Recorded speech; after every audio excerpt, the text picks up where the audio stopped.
Some people say that mass immigration into the United States can help reduce world poverty. Is that true? Well, no, it's not. And let me show you why.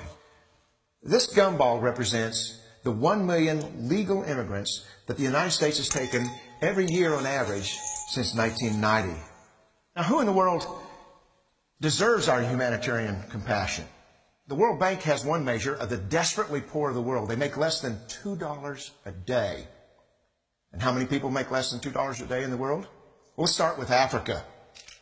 In Africa alone, there are 650 million people who make less than $2 a day. 650 million. And in India, another 890 million people, desperately poor. China adds another 480 million people, making less than $2 a day.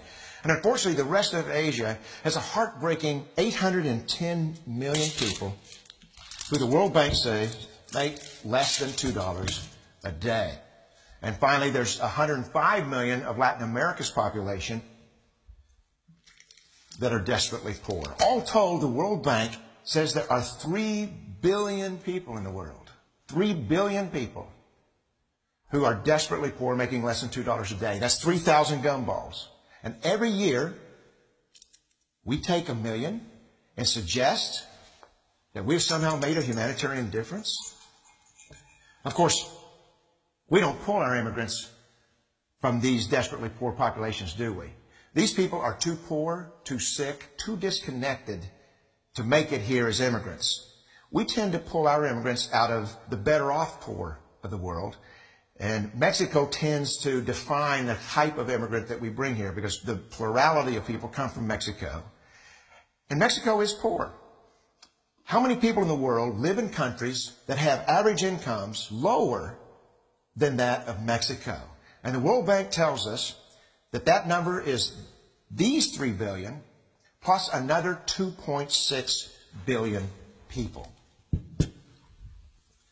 5.6 billion people in the world who live in countries with average incomes below that of Mexico. That's 5,600 gumballs. And so what is it that the elites are telling us? They're telling us that when we take this 1 million immigrants, that we somehow or another are tackling world poverty. And we have to do it regardless of the effect on our unemployed, the working poor, the most vulnerable members of our society, regardless of the effect on our natural resources. Even if we went by the most radical proposals in Washington, which are to actually double our immigration to 2 million a year, which would totally overwhelm our physical, natural, and social infrastructures, we couldn't make a noticeable difference. And we may be really hurting the impoverished people of the world because the million that we do take are among the most energetic, often the better educated, certainly the most dissatisfied people that if they did not immigrate would be the agents for change to improve the lot of all the people in these countries. The true heroes in the global humanitarian field are the people in these countries who have the wherewithal to immigrate to another country, but instead stay in their countries to apply their skills to help their fellow countrymen. Unfortunately, our immigration system tends to entice these very type of people to abandon their countrymen. The impossibility of making even a dent is actually worse than it looks here. Because last year, when we took 1 million immigrants, these countries added, births over deaths, 80 million more people into the impoverished populations. And this year, Congress is bringing in 1 million legal immigrants. And this year, according to the United Nations, these countries are expected to add another 80 million people.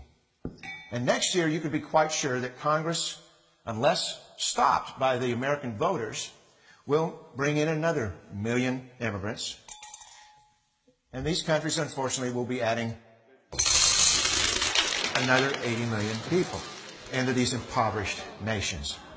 We could take 5 million a year, but we'd never get ahead of what's happening in these countries. Not in this century. Don't you see? Immigration can never be an effective or significant way to deal with the suffering people of the world. They have to be helped where they live. 99.9% of them will never be able to immigrate to a rich country. There's no hope for that. They have to bloom where they're planted.